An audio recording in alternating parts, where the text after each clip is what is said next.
Since episode 1 of Pub Lunch blew up, I am now coming to you with the second ep from Las Vegas.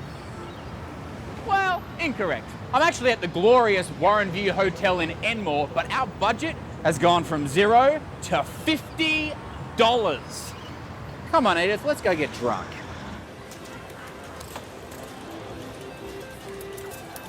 You don't need money to make good TV. Want to live a happy life. All you need is good friends with expensive camera equipment who've got nothing better to do. Relationships are the key to happiness. And what better way to build a relationship than over a pub feed?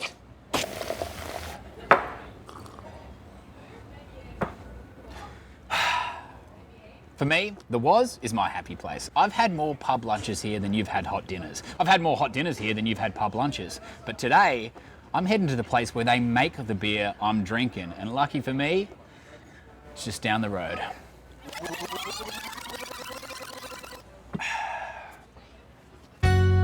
Independent craft beer giants Young Henrys are not only known for their beers, but make some stellar boutique native spirits.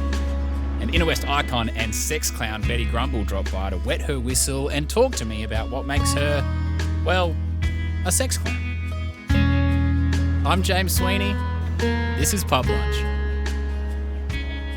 Where was Betty Grumble conceived? I've been grumbling for about 10 years, or coming up on 10 years now. Right. Of kind of this grumble face and glamour and performance, exploration, and she was conceived on the dance floors of the queer nightclub. Right. In queer community, and she was born out of deep love and deep anger. So when I talk about Grumble, I talk about her being initially a war mask, but now she's become more of a love letter.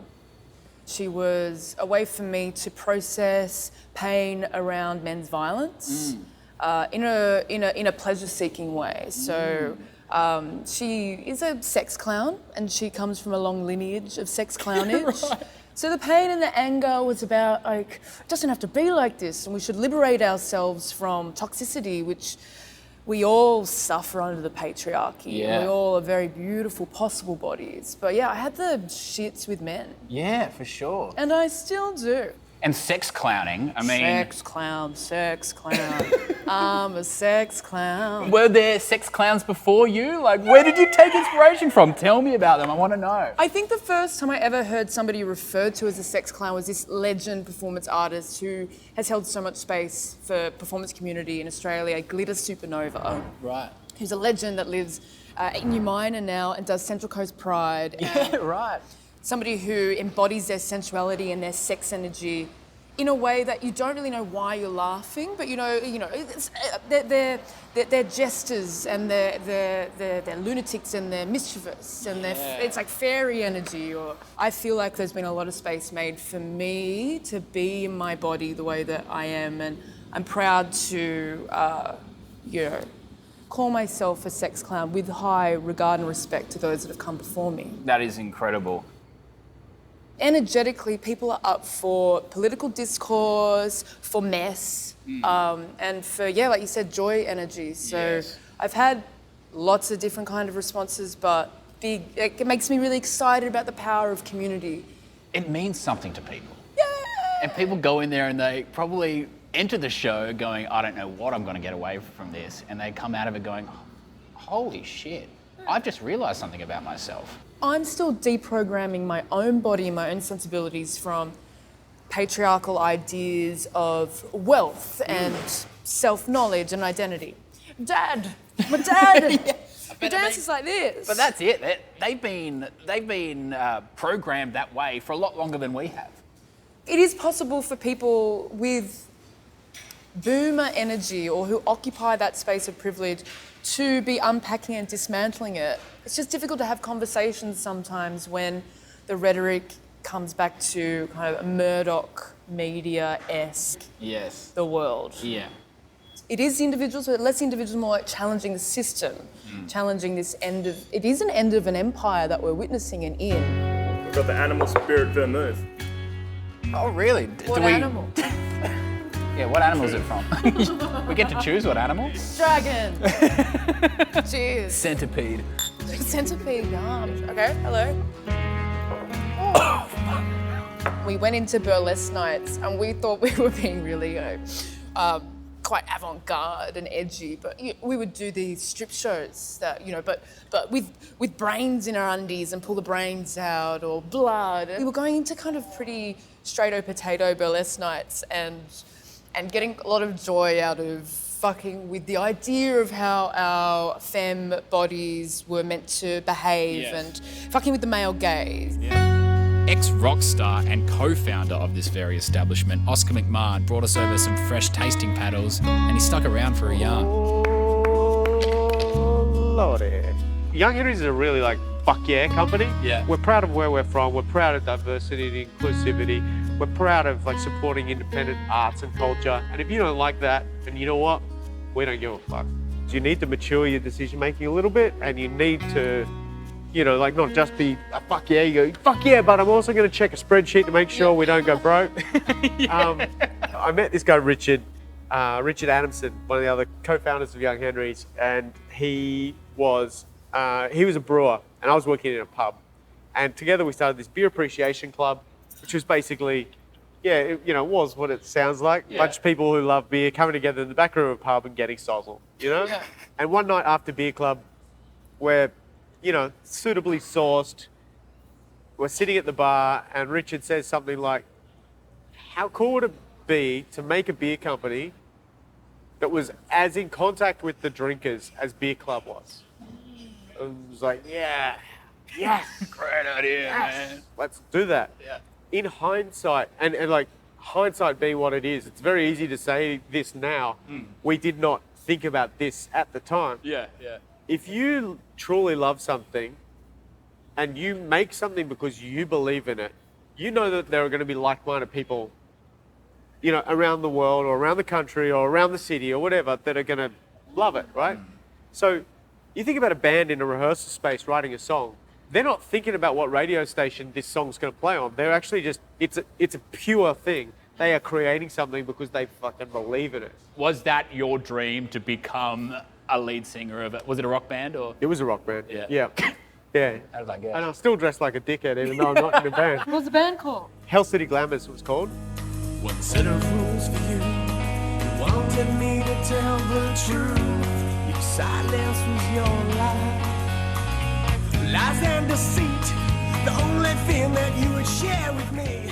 Oscar, how much beer were you drinking before you started the brewery, and how much beer are you drinking now?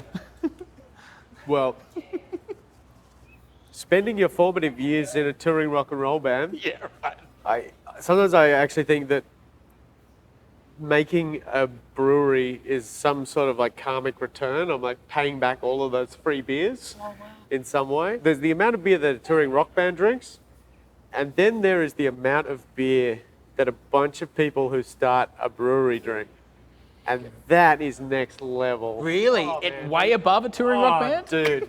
In the early years, we ran this business like a pirate ship. We pushed the boat way too far out to sea. How did you survive? I don't actually know. I can't remember. Yeah. We released 2 records, one of which was released across Europe and the UK, and we did an American tour and stuff like that. We did a lot of national touring with people like Rose Tattoo and the Angels and Alice Cooper. So you were getting pretty big. Yeah, it got to a point where we had film clips on Channel V and MTV, and we're drinking all this amazing American craft beer, and really that was kind of a beer moment. But also coming back from that tour in 2009 and just going, shit, just having this realization that music is not actually going to be my thing. We are not going to make it. That's a tough realization. It is a tough realization, and it really bummed me out for a couple of months. I think when you're young and hungry in a band, you feel like the music industry owes you something because you're working so hard and you're not making any money and all that. And maybe you've felt something like that when you're younger and you're performing. You feel like, hang on, no, this owes me an income. This owes me a life.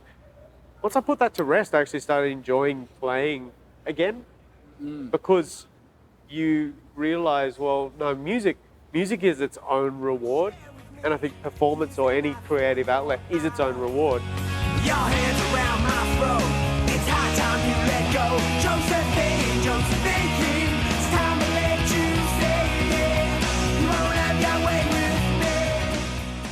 I've just been really lucky that I have lived off my art. Awesome. Yeah, I think about living under capitalism and how to maintain my creativity there. But my living ethos, my creative ethos, how I live and how I create my community, the queers here in the inner west, and how we world is that is also my vocation. Yeah, you're learning to create something based on like truth, excitement, actual gut feel. That is how you need to treat a brand when you are building a brand.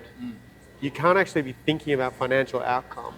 Because we really are up against gentrification. Massively. Of spirit and of counterculture. Yeah. I mean, that's what always kind of happens to radical movements. So that how do you maintain your integrity whilst interacting with money? It's really you have to keep coming back to a willingness to do and be true in the face of not making the money Or how does finding the balance of this is my art, this is what I need to survive, where's the rub?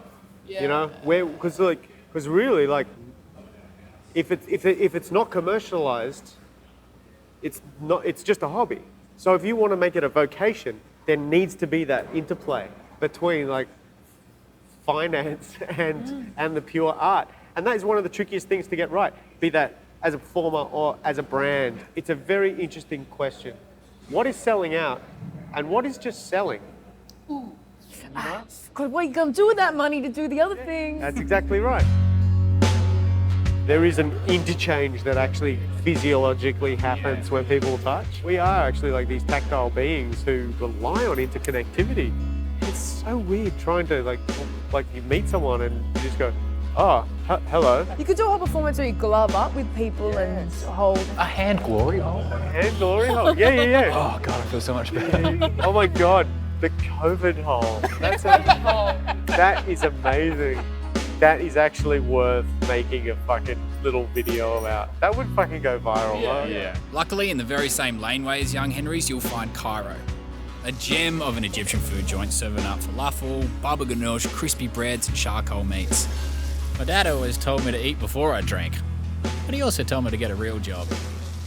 I started the day $50 out of pocket, and now I'm here with a belly full of falafel, good beer, and some deep shit to think about. Like, I don't know, deep shit.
Same time tomorrow.